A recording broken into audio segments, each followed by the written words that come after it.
Oh yeah, for sure. For sure. And Gene will be popping back up in here in a second. I plan to start off with Mark's Watch Wrestling, but I can't start it with just Will because I know he didn't watch it. Anyway,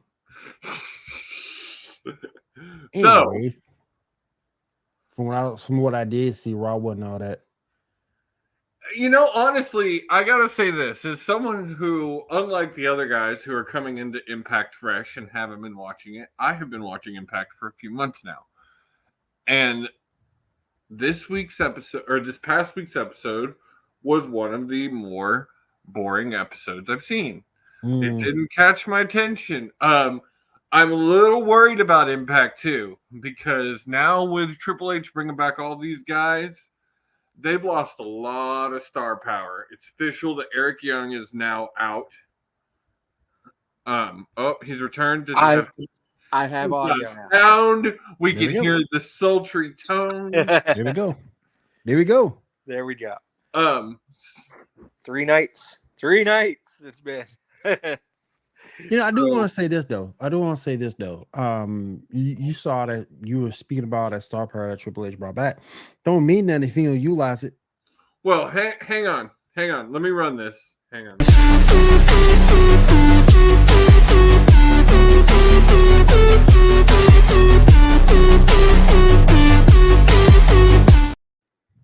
All right. Perfect.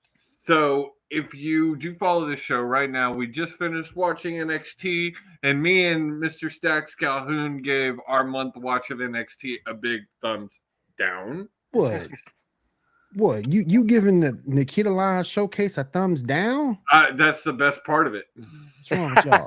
She's on, and in the 4 weeks I watched it, she was only on 2 weeks. Yeah. So thumbs down. No, honestly, and we've said this, I'm not going to harp on it because we've said this about NXT, but I want to kind of get Gene's opinion a little quick, and then we'll move on to Impact. But honestly, NXT, the best things going for it are Nikita Lyons, because I'm sorry, oh man, I die a happy man with those thighs around my head. Happy person. Braun Breaker has become a great champion. Yeah. I do actually enjoy him. He's pretty good on the mic. He's more of his dad on the mic. You saw that coming though, didn't you? I was a little worried because he needed to be both of the brothers to really be successful. He needed to have a little bit of his uncle and a little bit of his dad. And honestly, that's what he is now. In the ring, he's very much Scott. He's very good in the ring. Yeah. Very, like, as much as you want to harp on Scott Steiner, he's a wrestling genius. Like, he's good in the ring. Yeah, let's give Scott Steiner his just due when he's on, and when he was younger, he was great in the ring. Hall of Famer for just his in-ring skills. That's right. Now, he's okay on the mic. Opposite side. He has his moments, Steiner math. Yeah. Some of his promos with Triple H. 6 and a 3rd chance. Some of his promos with Triple H. Yep.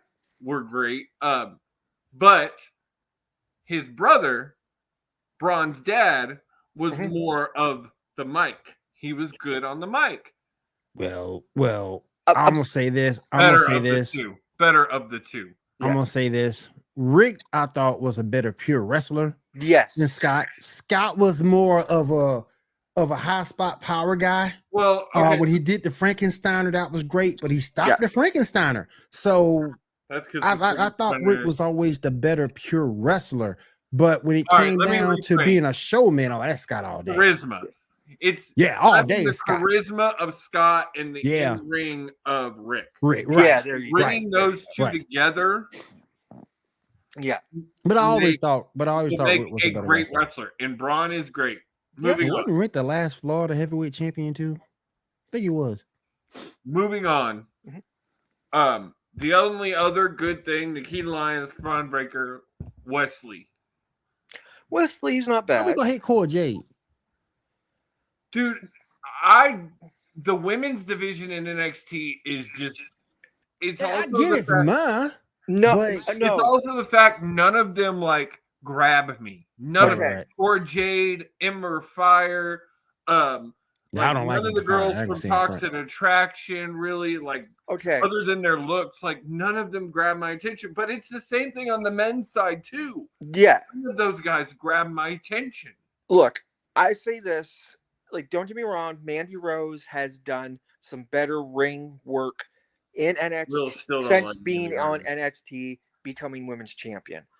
Do I feel that there are better pure wrestlers now in there that could run with that? Yes, being one Ember Fire, if they changed her back and she was who she was before and given her old gimmick. I'll give you that, because when she was UK champ, she was a lot better. Yeah.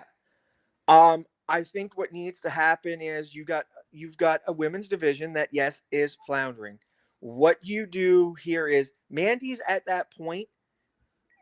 I'm not saying all of Toxic Attraction is that at that moment, but right now Mandy's at that point. You got to bring her back to main. Bring her back up to the main roster. I don't know about that, because that's where she failed. But then again, yes, but then again, she's proven the reason why she was set down to NXT was because you were floundering on the main roster. You needed to gain the ability to be a wrestler, and she did that. Gotcha. And she's got this 400+ day run as women's champion. She did it. She's proven that. Yep. Okay, she got that hand over fist. You don't think they'll give her the Oscar treatment though? It don't bother me at this point. You take Mandy Rose and you make her lose to Nikita Lyons. Nikita Lyons is at that position right now where she's over. She's over. She is completely 100% over. Yeah. You give her the title, even if they start doing this whole patty cake back and forth with Nikita Lyons and some other person, that's fine. That's what NXT's noted for. That's why that you need that. Right. But Mandy doesn't need to be there because it would only hurt her.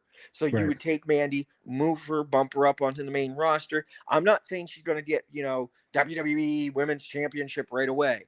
Right. No. But there's enough there for Mandy main roster right now that would work. At some point, well, she gotta take if you're gonna do that, then you gotta take Toxic Attraction with her.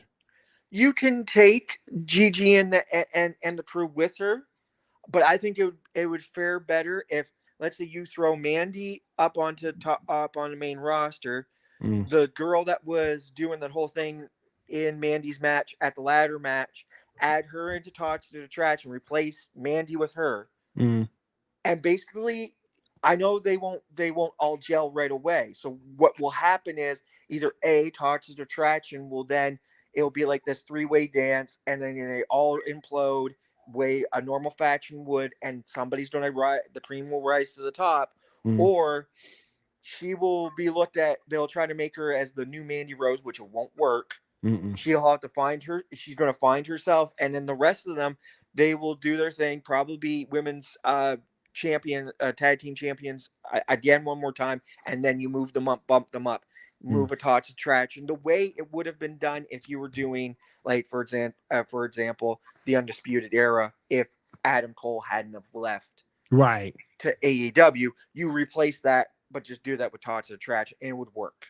Right. Everybody gets over. So by the time you make it to Rumble or whatever, and you want to regroup Toxic Attraction, you could, and everybody would be like, get big old pop, blah blah blah. It works.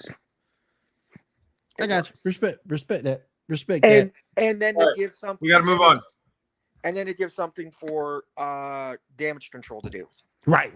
Well, and all right, I want to say this because this is the last thing I want to say about NXT, and then I want to move on to Impact. Yep.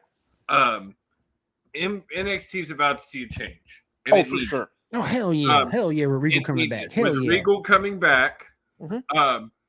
And other people say he's going to be working now in the main roster. I don't think so. I don't see it. I think if I'm Triple H, him and Michaels together running NXT means I don't have to do shit over there. That's right. And can I say one thing? Booker T, at some point, you need to shut up. You mean to tell me again? We beat that for the dead horse. You mean he came out with an article saying that Steven Regal's never taken a dive or something like that. I gotta go back and pull it, but he's still talking trash.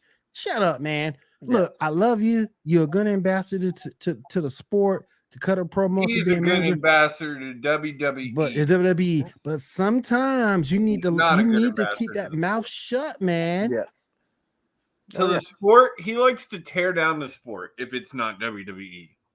And that would give us to the lovely segue of moving into Impact and. Well, hang on, but what that was going to bring me. I still wanted to talk about that a little bit. We talked about it a little bit last night, but the Regal is done with AEW. He's signed a deal to start with back with WWE come the first of the year, working backstage.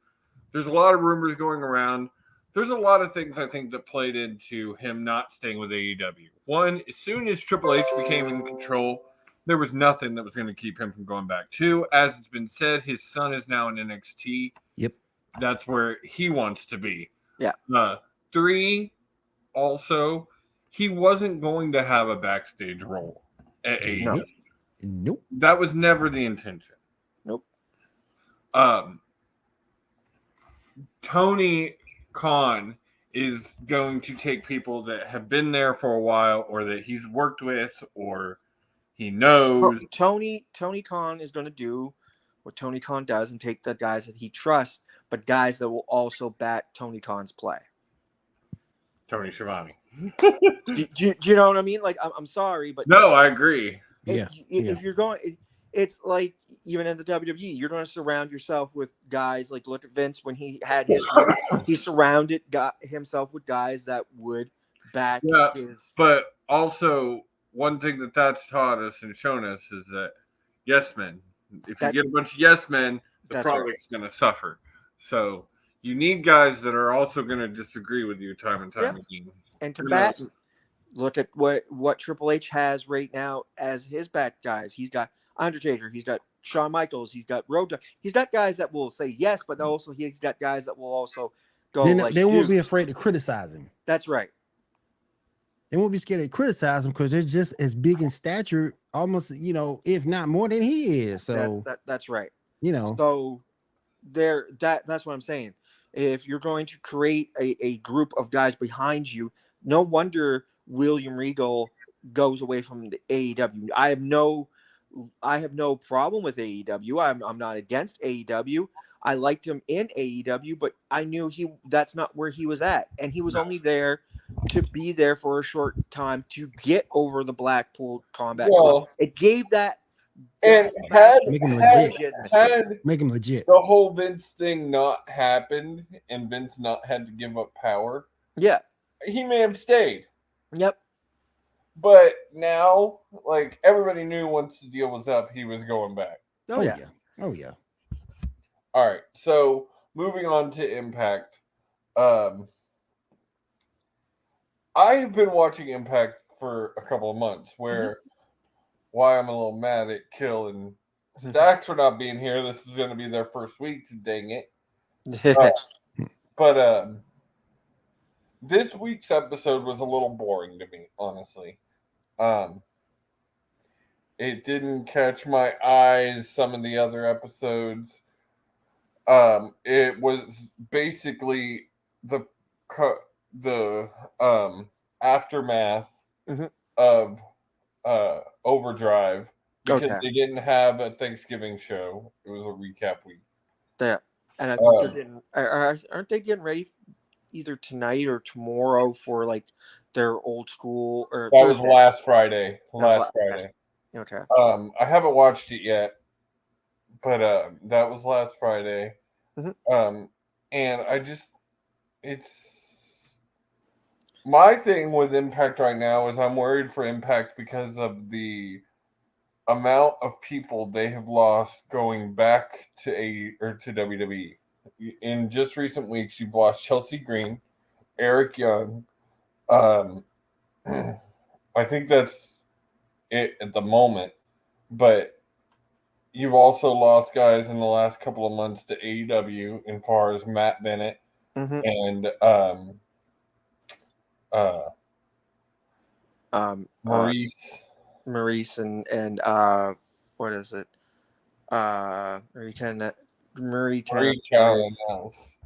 and Matt Taven. And I feel like that was a big, and I feel like that was a big loss for Impact. But it also comes back to the Impact is not going to be able to offer these guys what AEW and WWE offer. That's right, and you got to look at too. Impact, I find like their weekly show. There's ups and downs to it. Mm-hmm. I like the idea that what they've been trying to do with Violent by Design and give it more of a Cody Deaner thing, because I think I think they're ready to push Cody Deaner a I little think bit. Cody is ready for a push. Yeah, It was time for him to become the leader of VBD. yeah.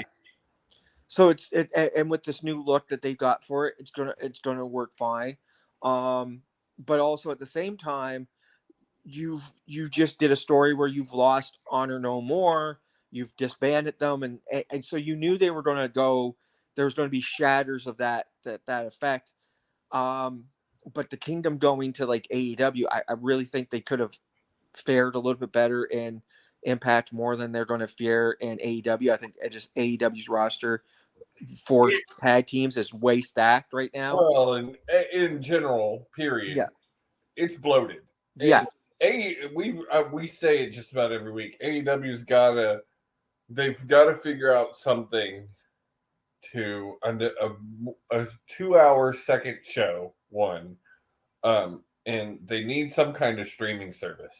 I got too much talent to not have a streaming service. I don't think there is an actual like, except for like indie wrestling places, like way indie wrestling places don't have streaming services, but and with Fight TV, that's not even true. Some of the most basic indie promotions can get a streaming deal with Fight. Yep. Yeah, I know this because there's like 3 or 4 different indie places just here in Moncton. There were some wrestling promotions back in the day on Fight Night. Some women's wrestling promotions like Shimmer, Shine, Femme Fatales back on Fight TV back in the day. But yeah, there's like I know of 3 different promotions that are on Fight. Said this 1,000 times. They're having to sign a new deal with Warner Brothers Discovery in 2023. They need to figure out a way to tailor that deal to where they can get on Discovery Plus. Yeah. Discovery Plus, especially once they end up swallowing HBO, either this year or next, is going to be the largest streaming service in the world. That would be a great place to put your product to grow. Yep. But getting back to it with Impact, Impact is right now, I think, is at that point, like you're saying, they're losing people, but they're not gaining anything, and their deal with I agree. AEW / New Japan isn't giving them anything right now. They haven't had a deal with AEW for the whole Kazarian thing. I think was a side deal that he did because he wanted to have that last run in TNA. But I disagree with the New Japan thing because right now the Bullet Club, Ace Austin, and Chris Bay, I really enjoy them. Oh yeah, there's some good things that they're getting, but I mean, like right now we know this. New Japan is getting set up. They're doing their G1 climax. They're just doing their tag team climax thing. They're doing and then they've got they're debuting the Super Juniors tag team tournament. Yeah. So they're getting ready. The Machine Guns are the new strong tag team champions. And they're getting. I tell you, you talk about a company that's got a lot of belts. New Japan. And New Japan's getting ready for Wrestle Kingdom 17. So their contracts, or they're having guys do this and do that for other promotions, is a little like, they're trying to keep everything close to the shelf and close to home. So I understand that part of it. I think right now Impact and this is the thing. Scott D'Amore's really going to have to start playing into, like he did with Speedball Mike Bailey, like he did with grabbing some of the talent from these different Canadian independent wrestling companies. I think that's Scott's got a good eye, and he can grab some more talent that's good and that needs he needs to be on mainstream TV. And there are guys here, you just got to find them. And I think, Scott, you could really build your roster. It would help build their roster, help get these guys exposed. And then later on, if you wanted to push other people or push guys to like, hey, maybe take that deal with AEW. Hey, maybe go back to WWE or whatever. Then it's not so bad, and then they're not losing so much. That's true, because you have to have but it has to be. How can I put this? It has to be good value. It just can't be a number. You have to have good value on your roster. And if you have that good value on your roster, then you can make any streaming service work. Impact's got too many great stars not to have some type of a streaming service for it. Yeah. Yep.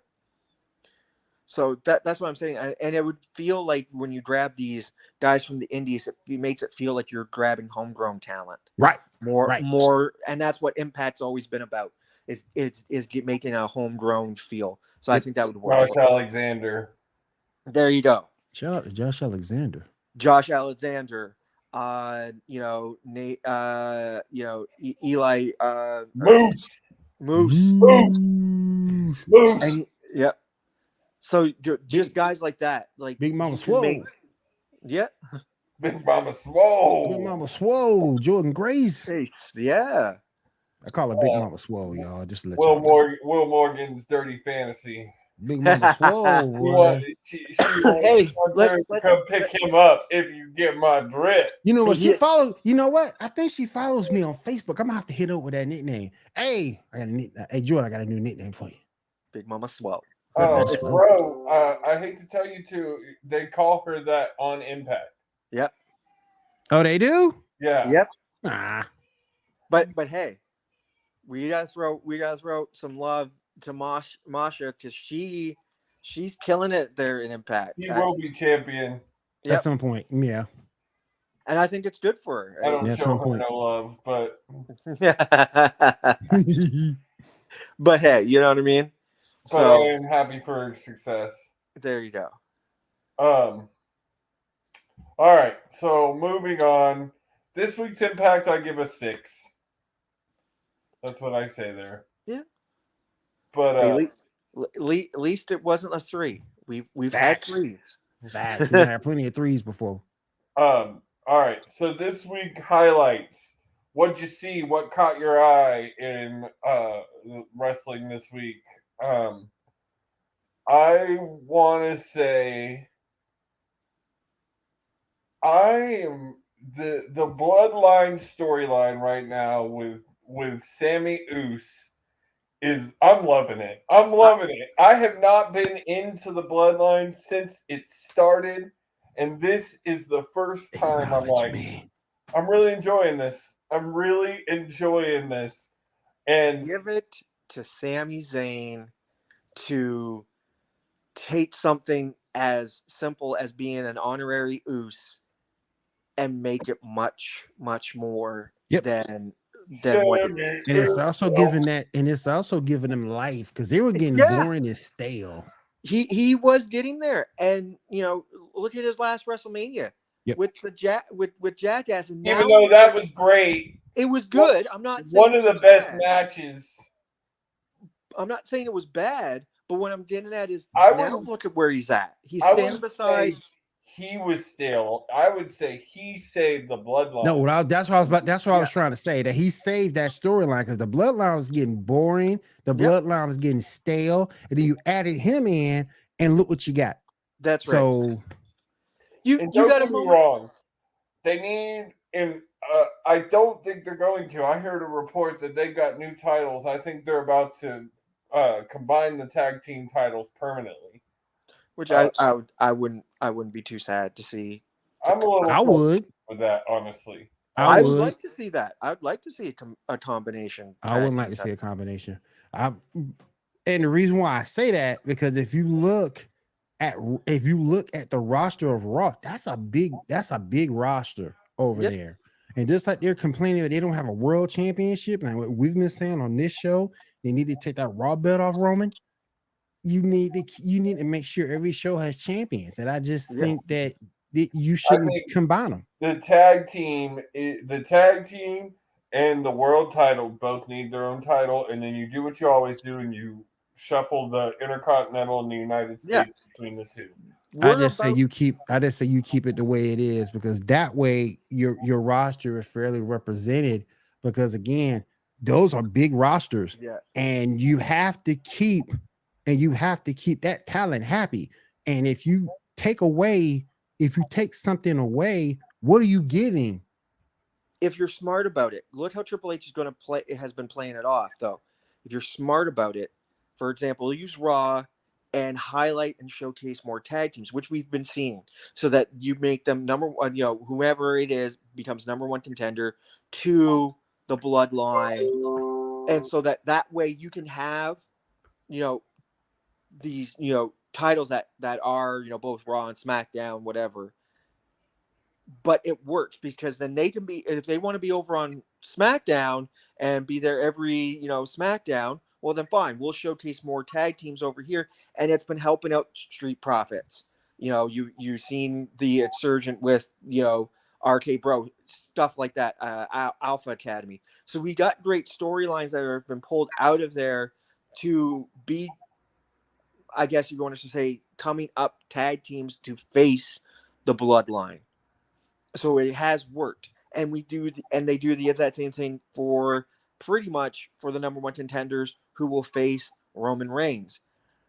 I feel that yes, as we get closer, and yes, I know I'm wearing a Cody Rhodes t-shirt. Yeah, about to say, and I know that he's going to make his comeback. I have a feeling that Rhodes will do what Rhodes did with the Intercontinental title, and we're going to see a resurgence of the Winged Eagle when he becomes WWE champion. I just say, and it's going to be that all-in-one and I would like to see that. I just say keep the tag titles over there, give Raw their own title. Make sure that both are fairly represented. Keep both those huge rosters happy. But I think Triple H with the group of guys he's got, I think will work. We're seeing it right now. Seen it before, and that's a good point. But I just think now. Yeah. You look at right now, but all this talent you have over there right now on Raw, they've been slighted. And because Roman's had both belts, and same thing with the Usos, they've had the tag team championships. Don't slight Raw, because that's supposed to be your highlight show. Yep. That's supposed to be your main show. That's supposed to be your flagship. I get it. Supposed to be. Now, if you telling me it's SmackDown, okay, but Raw's supposed to be your flagship show. That's why I say, hey, take that belt off Roman, keep the tag team championships over there, go from there. Because since Roman's had that title, SmackDown's gotten all the attention. That's right. But I think what like I see it, when Cody gets, if they drop the title to Cody, I think Cody will make Raw more of the flagship, the way it was. Yeah, he'll spend most of his time on Raw. So that's the whole reason why they're doing what they're doing right now. He's my guy. He's my guy to take Roman, to take that Raw championship from Roman. He's my guy to do it. And that's what I'm saying. Like, I think that's what we're going to get. All right, moving on. What other highlights did y'all see this week? I just want to say real quick, I was watching Raw. Shout out to Rhea Ripley in that match. With Dominic. Rhea has really, really adopted her role. And man, it is great to see, because when she first got it, I personally didn't think she could pull it off. But when you look at her, she's truly adopted that role that she's in right now. And it's a good thing to see, man. I'm loving it. Did anybody notice, I'm just saying this at Full Gear, what Vicky Guerrero did just to put a little salt in the wound? Coming out in the I'm your mommy. Yeah, we talked about that. Yeah. And then I'm the mommy. Yeah. I'm really loving Rhea Ripley right now. I'm loving what she's doing. And at some point, I ain't trying to down Bianca, because I like Bianca. I like what she's doing. But at some point, Rhea gonna make somebody pay. I don't know who it's gonna be, but she's gonna make somebody pay. I really think she's that good and she needs a title run. Well, she's helping Judgment Day, and for example, she making is that the whole leader of She's a leader. Judgment Day. Yeah, She's a leader. for sure. And she killing me, man. Every time I see her, man, she is killing me. So I like what she's doing, and that's my highlight. Yep. I agree on that one. Put the title on. Put the title on at some point. I think it's about time. I like what they're doing with Bray Wyatt, and they're allowing him. Oh, really? I hate that. You like that, Bray? So far I have hated it. I like the other Bray better. I think you got to get like anything with Bray Wyatt. You got to give it time. But right now, right. I'm not enjoying it. I like I like Cryptid Bray better. There's a bigger world to come, and I think I'm still mad. We ain't never get Bray versus Willow. I'm still mad. That would have been cool. Bray versus Willow at the White House. There we go. Let's go. Make it happen. Anything else as far as like matches or storylines this week that you saw? Before we I had to throw a shout out to Seth Rollins and that actually with segue us into and Austin Theory, where he told Austin Theory to shut up and let the crowd chant, and they all, whoa. Hey, but you gotta give, but I still don't like him, but you gotta give Austin Theory props. He has stepped it up, so you gotta give him props on that. Well, that actually a segue into wrestlers who caught your eye this week, and y'all. I mean, we've talked about Theory, I think 3 weeks in a row now, because he is coming in his own. Gene, I have related it to Cena's transformation from the prototype to Thugonomics, because it's very similar. He got from that flashy to almost the flip-flop of what Cena did. Cena went from a very bland, not bland, but very stiff to very workable. Very, very well. There just wasn't a lot to the prototype. It was just a very basic. And then I think the transformation is there. I think the transfer into the further on Josie's comment. I think the transformation is there. Not quite the same impact John had doing that transformation, but you got to think when John the transformation itself, he was not as over as he got. Right. And the transformation itself was great. Not the same impact, but the transformation itself was great. And he's really adapted to that role too. And that's what Michael P.S. says. Michael P.S. Hayes always says, as much as I don't like that, man. You have to be truly invested and adopt whatever role is giving you. And that's what Rhea and Austin Theory are doing. They're adopting the roles that they're given and making it their own. That's what you got to do. That's right.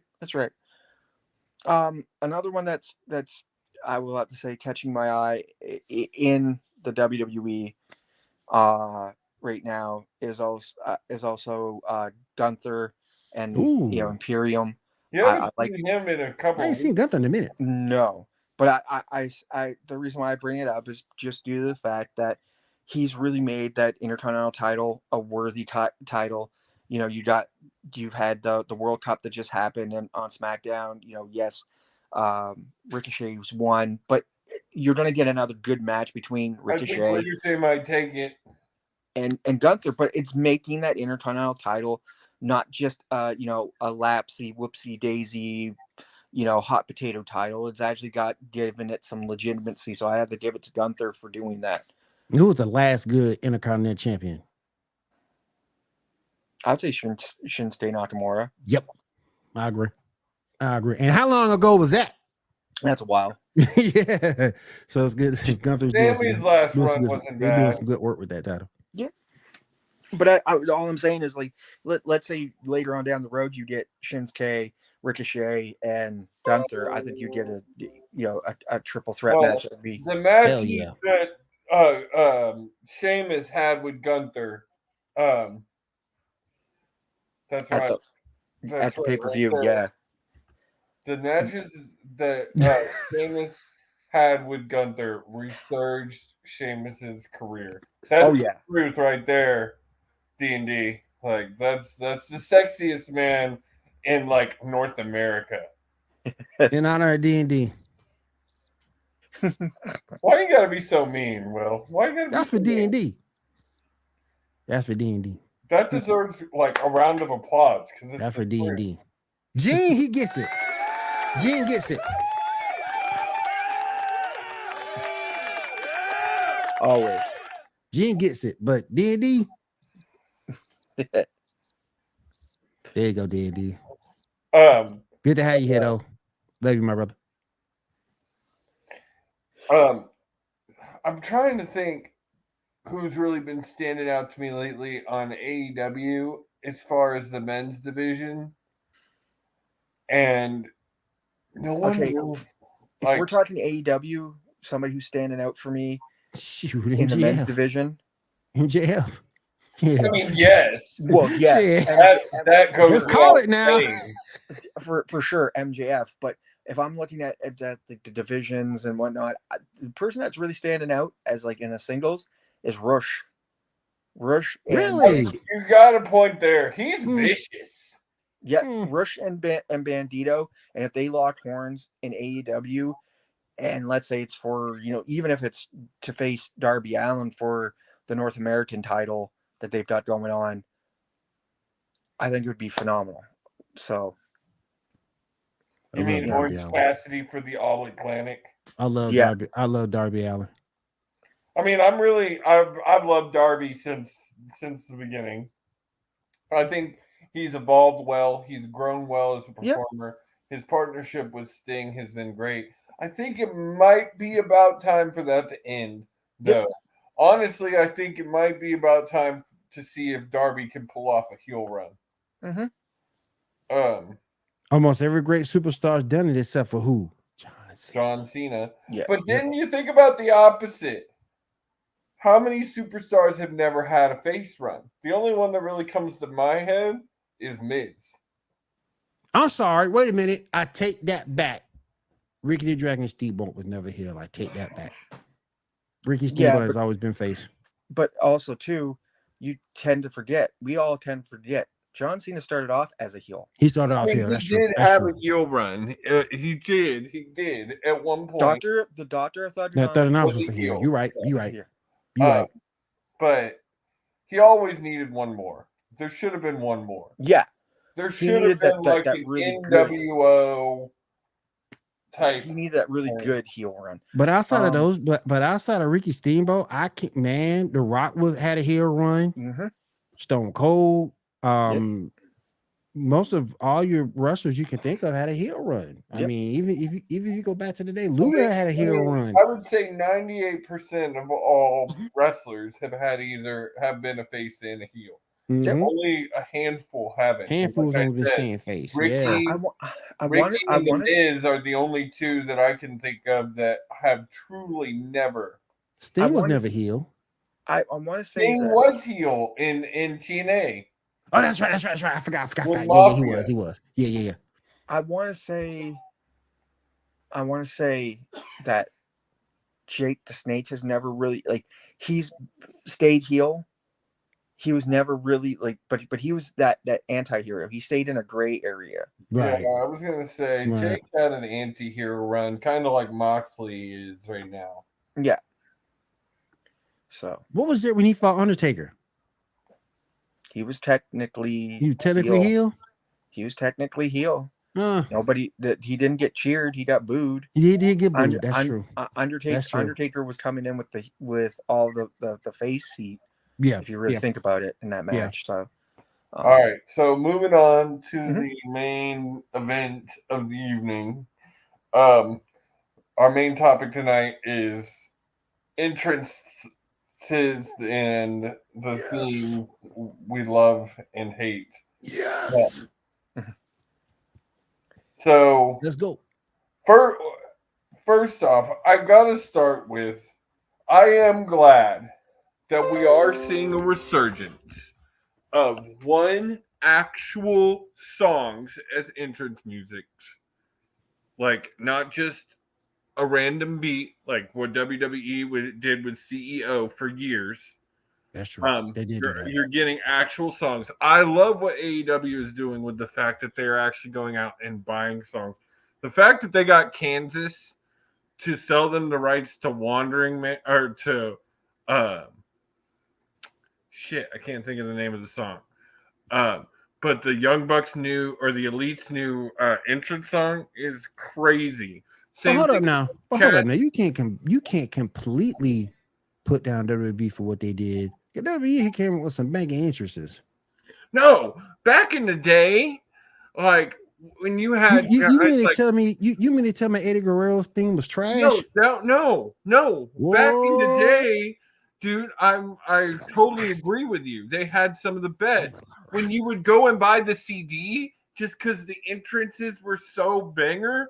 Yeah. Like, that's my point. But then you got into, once Jim Johnson left, they got into this CEO era where it was, they didn't like Seth Rollins music. Look at I don't know, because Bray was pretty good. Bray's was pretty good. But there's nothing to it. It's a band that does his. Yeah. Catching Fireflies. Yeah. Like he went out, and that's also not a CEO song. He went out and had to get special permission from WWE to use it. Go out and find the song and then get permission to use it. Okay. I'll give you two that is CEO and that are bangers. Okay. You can't tell me that Carmelo Hayes' song isn't a fucking banger. But that's also Carmelo rapping on it. No, that's CEO. Has nothing to do with Carmelo. Yep. That is CEO. Man, and look. The Undisputed Era's theme was a banger. And that's CEO. Undisputed Era. Yep. That one, okay, yes, I'll give you that. I will give, but that's two. Think of how many hits Jim Johnson had. How many how many hits? And I can tell you, as many hits as Jim Johnson has, he has failures. Nobody likes Dude Love Song. That Dude Love Song sucked. I ain't gonna see it. It's fucking monkey dust. It was trash, man. Trash. And no offense. Even Mark Henry says it. Yes, the Sexual Chocolate song was great from time to time, but it wasn't Jim's It wasn't all that. Hey, let me ask you a question. Sami Zayn's theme, his old theme. Oh, yeah. I think that's done by CEO. I think so too. I like that theme. It's all right. And I know the new head of the table. That's all done by CEO. It's all about CEO. I don't think that is. They're not with WWE anymore. What do they need? When I can actually tell you here in a moment later, because on my iPhone, I've got it downloaded, and I think it is through CEO. How dare you? How dare you guys disrespect the great theme song from Hulk Hogan? Yeah, but that Real American was not meant for Hulk Hogan. No, it wasn't meant for Hogan. That was meant for the Trans Am Connection. Why did how did the Trans Am Connection not get it? And yes, well, by the way, it's CFO, and they left WWE in 2020. Yeah. Okay. But how did Trans Am Connection not get that? Because they both left and they were going to WCW. I remember when they left too. Yeah. So that's the reason why. So they had that song, and it was sort of basically just sitting in the wings, and they just gave it to Hogan. I'm gonna give CFO some credit because you are right. Y'all did versus some, and you missed probably two of their best, and that's Rising Sun, the original Rising Sun for Shinsuke. Yeah, amazing. Yeah. And Glorious for Bobby Roode. Also both of those weren't just great because of the songs. It was great because of the entrance of the person. The interaction with the crowd, like everything that made that was. I got an iffy one. And I would give you the same thing, Gene. I give you the same thing with the Undisputed Era. It wasn't just the song; it was the entire entrance. I got an iffy one for you. Rob Van Dam's. Okay. Was it Rob or the song? Now, which version are we talking about here? Are we talking about the WWE version? WWE version. Or are we talking about like the Impact version, which is WWE version? Van Dam. WWE version. Yeah. The Impact version wasn't bad, but I thought the WWE version was better. Yeah, one of a kind. Yeah. Yeah. Hey, even the Hardy Ken Boys, even the Hardy Boys song, their theme song, their main one, like dun dun dun dun dun. Yeah.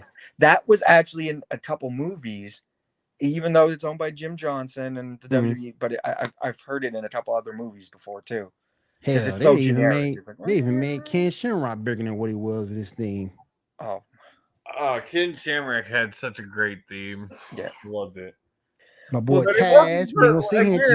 Well, here's the real funny thing.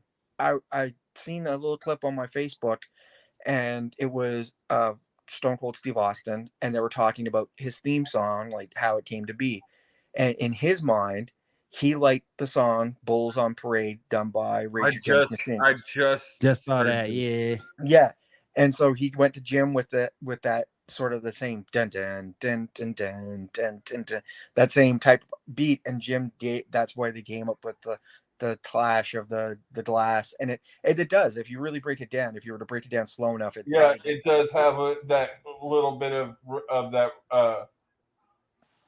Bulls on Parade, Bulls on Parade feel to it. Well, again, Rage Against Machine's hands all over the D-Generation X, because even though the Jim Johnson helped write that D-Generation X theme song, if you remember WrestleMania 14, the band that's called the DX Band is actually basically Rage Against the Machines.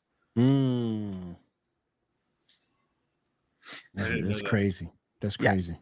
That's crazy. That's crazy. There's so many good theme songs out there though, man, from the past or from today. Look at Bret the Hitman Hart.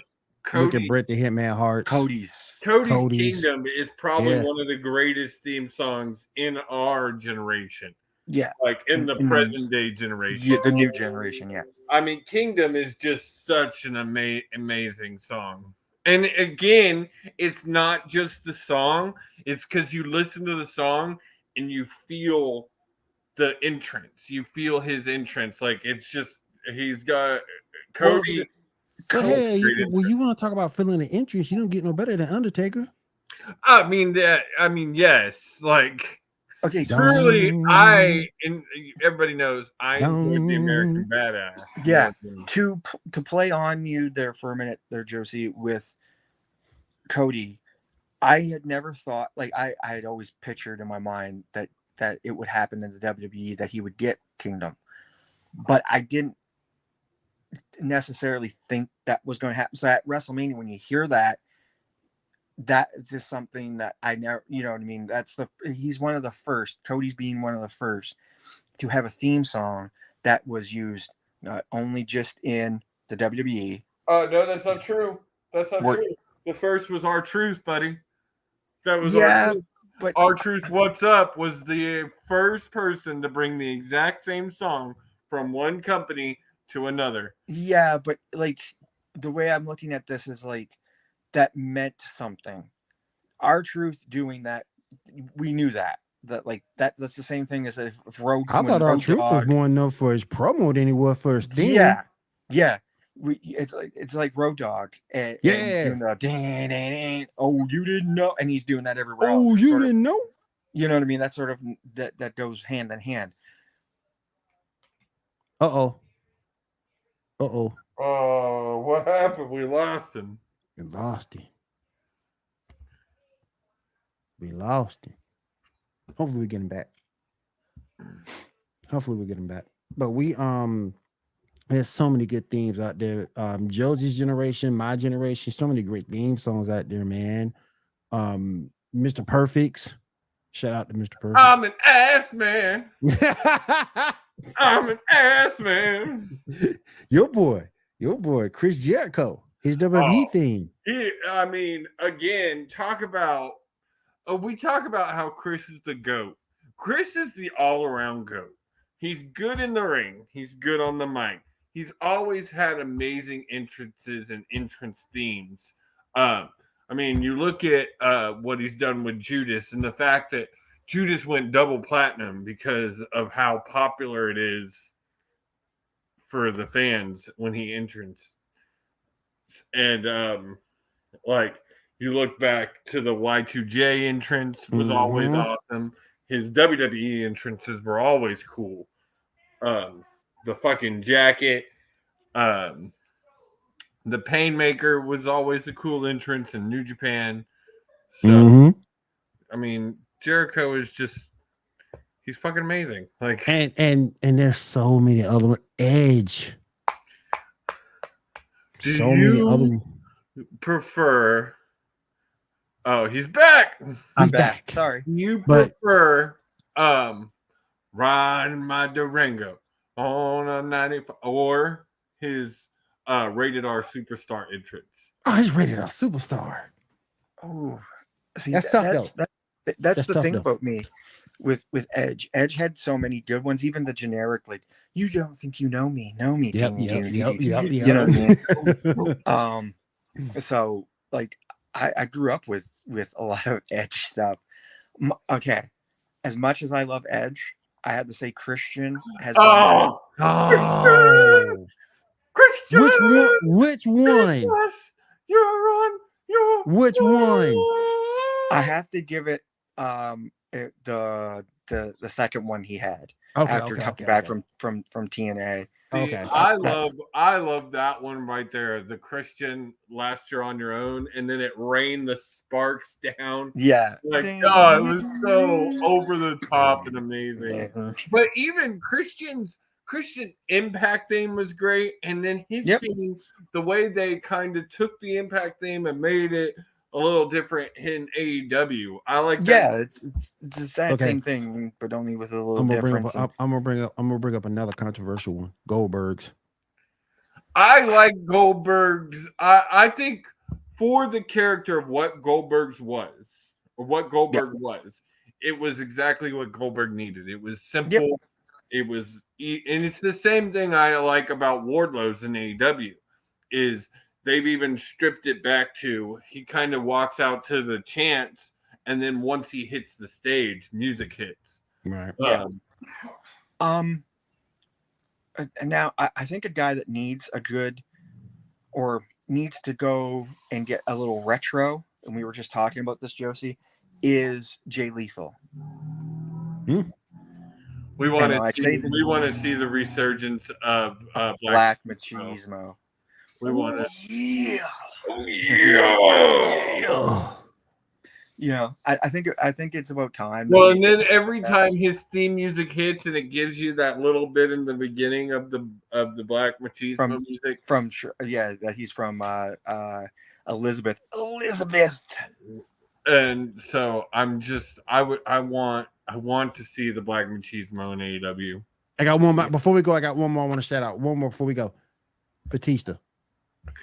I mean, Batista, as much as I don't like him, banger song. Saliva gave him a good one. I think there's one, honestly. I wish Chris Jericho had used it. He only used it once. And it was on the WWE Anthology collection. Anthology. Okay. And that is The King of My World, done by Saliva. Yes. And it's really good because it mixes the break the walls down, but also you get this whole new other song that he's like the king of the world. He used it at WrestleMania when he faced Triple H. Though, yes, and he even admits to it, like the hype for that match was crap and everything, but that song was really good. So, real quick, we got to talk about real quick the songs for the shows, the theme songs for Raw. I mean, you had Nickelback at one point singing for it. The theme song for AEW is pretty banger. I like the theme song for Raw right now too. Oh yeah. And how much those songs stick with you, because now anytime I hear that Nickelback song, or I hear I just want to be loved, And we also need to look at the fact that these songs have, for both the shows and the athletes, has evolved from back in the day. If you go back and look at the NWA, if you go back and look at what they did on Worldwide, it was just generic stuff. Oh yeah. Not up to put until it, the 80s, put it down. 90s is when you started to see. Not to put it down, but so in that era, look at guys that really stand out. For example, Road Warriors. They had Ozzy Osbourne's, Black Sabbath's Iron Man.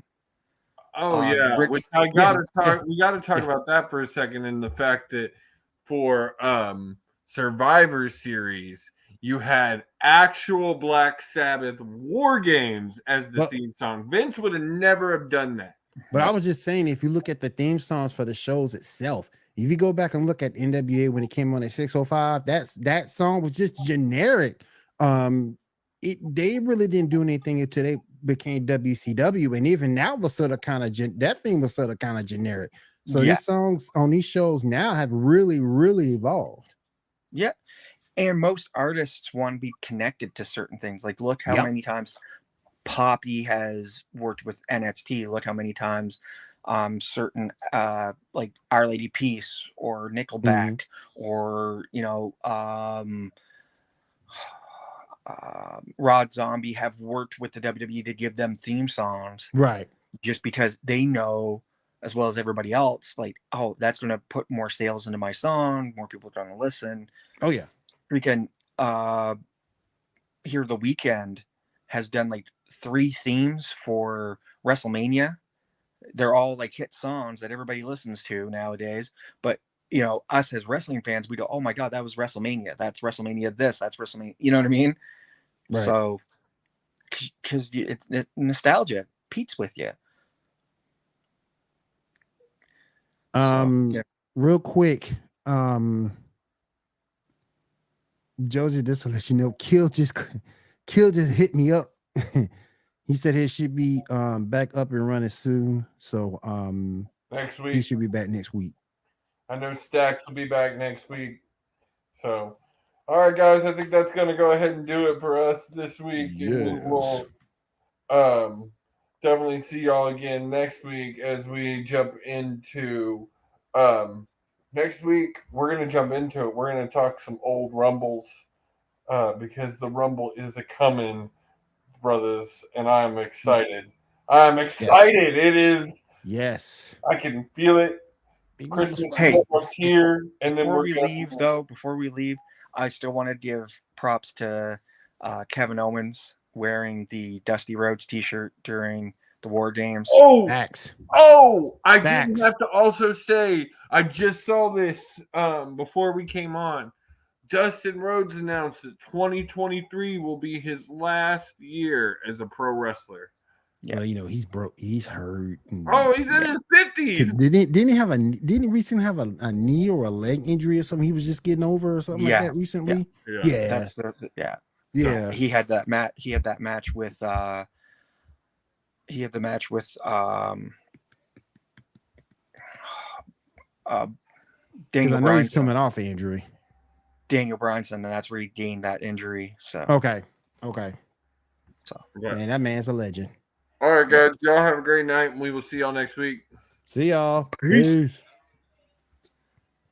But y'all know Daniel. You're saying who's a legend?